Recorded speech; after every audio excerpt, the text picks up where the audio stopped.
And, again, the economic collapse, I mean, maybe their plan is to enslave people with it, but at the same time, those who are righteous and more connected with God are going to move the other direction and completely see, okay, it's just getting way too uncomfortable for me. Either I'm going to completely sell out to the devil, or I'm going to have to make a jump the other direction and, get humble, get local, into a local community, and and so I just see that whole thing, how, Allah just takes the devil's plan and rolls it all up and makes it part of His. So I thought that was an interesting prediction, given all the, the Muslim Village, and I keep hearing it other places, not just here. I keep hearing people talking about eco-villages, and there's this guy even on the internet, Deke Jackson, and he does these sort of funny these funny skits on YouTube. And he started a landless peasant party, landocracy.org. He said, this is for all the landless peasants, which all of us are, here in the UK, because only 6,000 people own the land. And he said, under our party, we will redistribute all the land back out to all the people. And, and I just thought, wow, everybody's starting to talk about it. We're realizing we all need to get a stake back out on the land and take back this earth as I see it. So. One of the very fascinating things that's happening is that the young people are the ones who are more attracted to the Muslim Village. The young ones. Yeah. That doesn't surprise me. And there's a hadith of the Prophet ﷺ, one of the signs of the last days, that one man would have to maintain 50 women, indicating that there's going to be a dramatic collapse in the birth of baby boys. And in the retreat we learned from a brother, a medical doctor who came from Canada, that the radiation which comes from cellular phones, for example, or is it the electromagnetic waves or so on, have a damaging impact upon the male sperm production, so that male chromosomes are damaged, and the default chromosome is a female. And so we're going to have less and less baby boys being born. So in the Muslim village, you're not going to be allowed to use any cellular phones. Yes. Yeah. And your wireless... So maybe I should hang up right now. I've never had one. I refuse to have one. And cellular phone? Yep. The Muslim village will not decline, because the bees will be able to navigate their way back to the hive. Oh. They can't do that today because of all that's happening around them with the electromagnetic waves from cellular phones and so on. Another aspect of the Muslim village is that any woman who comes to the village and says, I want a husband, I want to be married, someone will have to marry her. And so there will be no woman in the village who wants a husband but cannot get a husband. Someone will have to marry her. I was wondering about that. Because I was thinking you could see one single woman could come in and kind of disrupt things, But, well, yeah, absolutely. That would cause some issues.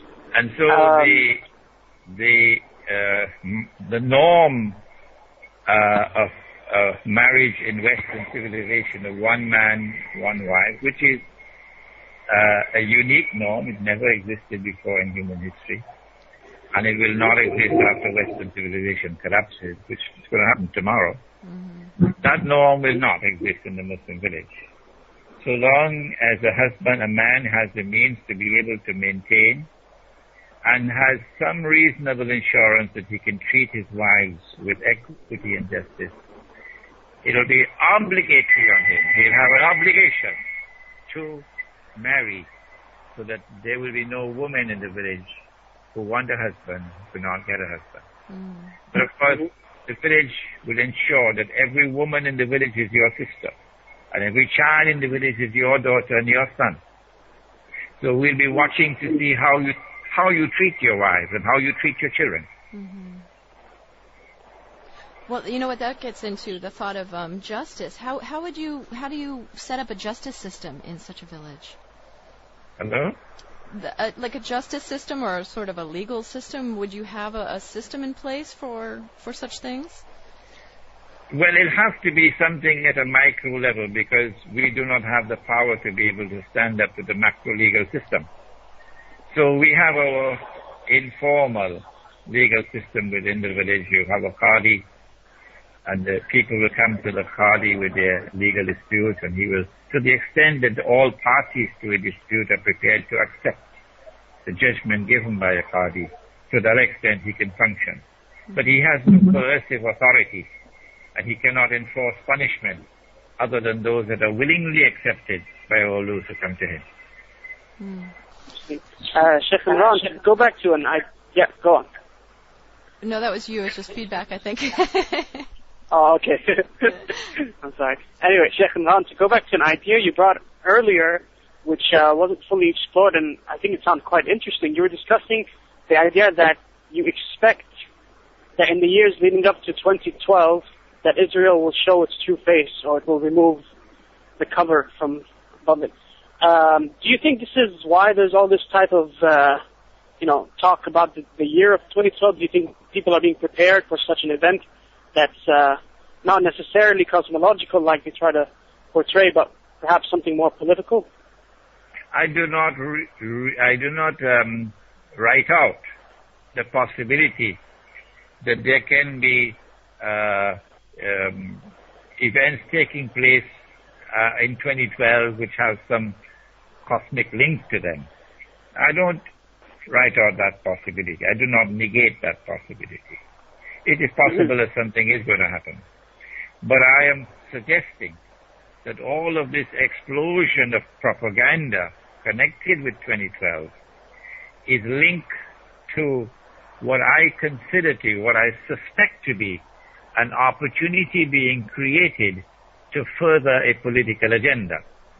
Which political agenda would want to exploit 2012? I consider it to be, without doubt, Israel's agenda of seeking to become the ruling state in the world. Now, my book, Jerusalem and the Quran, was published, 8 years ago, 7, 8 years ago. And it is instructive of the limitations of Islamic scholarship today at a methodological level, that after 8 years, Islamic scholarship still not come to grips with that book, cannot refute the book at a scholarly level, and yet would not accept the book, as though they're standing in a state of limbo. They don't know how to deal with the book. It's a problem of methodology, how to deal with a new methodology which seeks to get to the divine guidance in the Quran by bringing together new meanings to the verses of the Quran.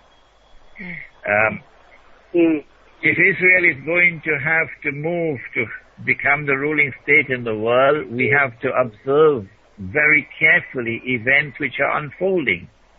And since 9/11, the evidence is absolutely clear that we are moving now rapidly towards that moment in time when Israel will seek to take over from the United States. The US dollar, it has to collapse. The monetary system has to collapse. It's already collapsing. The evidence is as plain as daylight. And so I cannot see any other big political and military event coming up that could exploit 2012 more than an effort by Israel to expand its territory, to encompass the biblical frontiers of the Holy Land, those false biblical frontiers.